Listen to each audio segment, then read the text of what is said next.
अवधपुरी यानी अयोध्या में रघुकुल शिरोमणि दशरथ नाम के एक राजा राज करते थे। उनकी 3 रानियां थीं, कौशल्या, सुमित्रा और कैकेयी। परंतु दुर्भाग्यवश उन्हें एक भी रानी में से संतान का सुख प्राप्त नहीं हुआ। एक दिन दुखी होकर राजा अपने गुरु वशिष्ठ के पास गए। महामुनि वशिष्ठ जी ने श्रृंगी ऋषि को पुत्र कामेष्टि यज्ञ करवाने को कहा। यज्ञ के परिणाम स्वरूप राजा दशरथ को 4 पुत्र प्राप्त हुए, राम, लक्ष्मण, भरत और शत्रुघ्न। अत्यंत सौहार्दपूर्ण वातावरण में चारों भाई बड़े होते चले गए। सबने साथ साथ ही सभी आवश्यक विद्याओं में निपुणता प्राप्त की।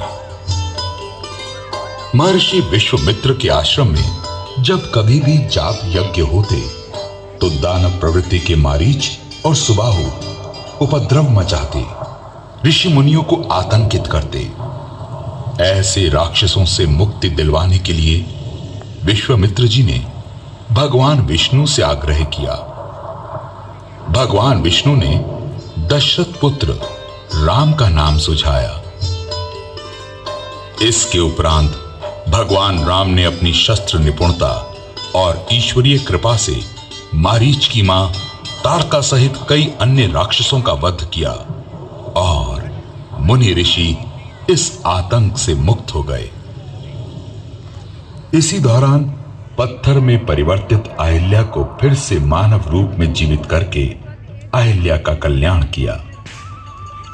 अच्छे अच्छे सूरमा और बलशाली राजा सीता स्वयंवर के दौरान जिस धनुष को उठा तक ना सके, उसे राम ने बड़ी सरलता से तोड़ डाला और सीता मैया ने वरमाला श्री राम के गले में डाल दी।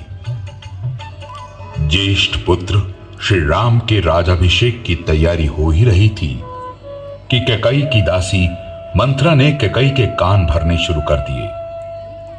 कैकेयी को स्मरण कराया गया कि उसको राजा दशरथ ने 2 वरदान दिए हुए हैं, जिसके बल पर कैकेयी श्री राम के 14 वर्ष का वनवास और अपने पुत्र भरत के लिए राज सिंहासन मांग सकती है।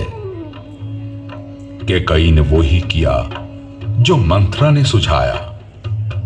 लाचार पिता दशरथ के इस आदेश को जहां भगवान राम ने खुशी खुशी स्वीकार किया, वहीं अनुज लक्ष्मण और सीता माता ने श्री राम के साथ वनवास काटने का प्रण किया।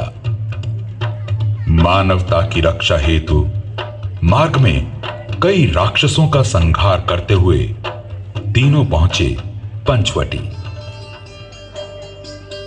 राम और लक्ष्मण की सुंदरता पर मोहित शूर्पणखा ने दोनों के समक्ष विवाह का प्रस्ताव रखा।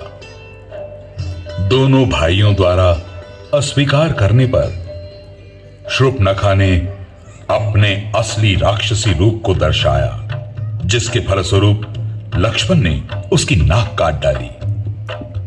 शूर्पणखा ने रोते चिल्लाते रावण के सामने अपना दुखड़ा सुनाया।